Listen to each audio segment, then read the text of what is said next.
So this one is problems with your spouse. God sent help. See, I was making these videos and God was like, there's people out there that like they're already married and they know you saying be prepared, but they like, I need some help. So God heard you. Genesis 2:23.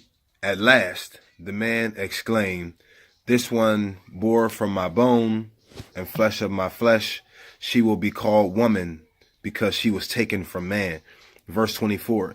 This explains why a man leaves his father and mother and is joined together to his wife, and the two are united in one. Or the King James Version said the two become one flesh. So understand that, right? So that also is in Matthew 19:5, Mark 10:8, Ephesians 5:31. The number 4 means creation. Ooh, God is creating something. I hope you're ready. We about to get this. Ephesians 5:28. In the same way, husbands ought to love their wives as their own bodies.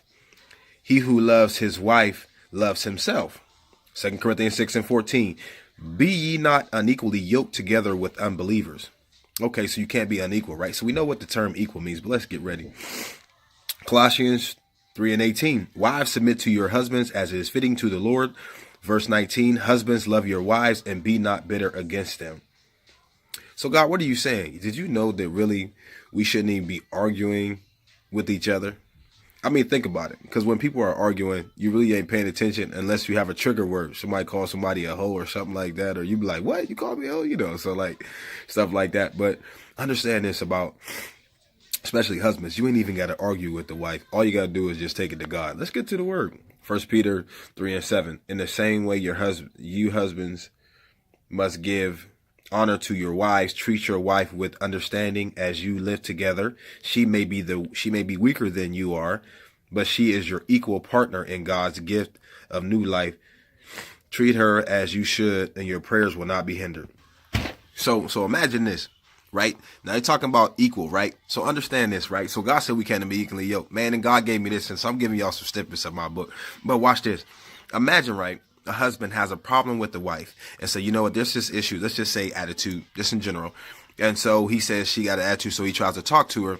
And if you end up talking to the person, your spouse, about it, and there is an issue, then it becomes an argument. You ain't supposed to talk about it no more. You're supposed to do what? Take it to the manufacturer. Remember, God created them. So watch this. All you got to do is write down everything that you don't like.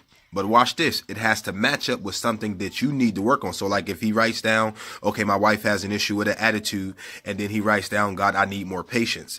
So watch this. God will automatically change something in the wife. Watch this. Once he changed the husband, he will automatically change in the wife. Oh, I hope you caught this. I'm telling you, if you can catch that. So what you got to do is you just write it down. Because watch this. If God automatically changes something in a husband, if God changes something in the husband, watch it, it automatically has to be changed in the wife. Oh, I'm telling you, and vice versa. Because watch this, y'all can't be unequally yoked. Remember, it says the two become one. So that's what you got to do. You got to write down, and whatever you got an issue with, write it down. But there should be another issue that you need to work on. So like it may be the husband may have an attitude and the wife may need more patience, or whatever the case may be. But I promise you, if you catch that, it'll help, because what happens is in relationships, you can be right with the wrong tone. Proverbs 15:1, it says a soft answer turns away wrath. So all you got to do is just take it to the manufacturer. You get you a spiritual journal, you write on it. Just get you like a little notebook from Walmart or Sam's Club or wherever, Dollar General, Family Dollar, wherever you go, Dollar Tree. And write down, issues or anything like that that you would help in the marriage. And then on the other column, it should be things that you need help with. And watch this. Once God changes it in you, watch this. God will automatically change it in her, and vice versa. Because watch this. Y'all can't be unequally yoked. See, this is what happens. See, a lot of times people have arguments, even though they like, this is something I have a problem with. And it might be something that's just like putting the toilet seat down. It might be something that's just, picking up socks on the floor. I had told my cousin one time, right? I was like, did you tell God that she was talking about her husband and everything like that? And I said, you never prayed to God about it, did you? And I said, what do you want to do? And she was just like, well, I wish he would clean up and this, that, and that. So I told her, I said, why don't you tell God and watch what God do? So she prayed, and watch this. Her husband got up and cleaned the room, right? She came back to me like, cuz it worked. She was like, but I want him to clear the whole house. I said, well, that's all you asked God for. She was like, oh, you're right. I'm going to go back in my prayer closet. You see what I'm saying? See, people don't understand. See, when you go to God, God is so funny. See, but I wanted to just let y'all know, I'm telling you, you ain't even got to argue no more. All you got to do is write it down.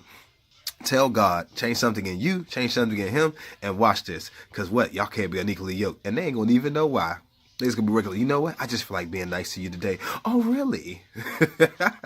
God is funny. Love y'all. God bless.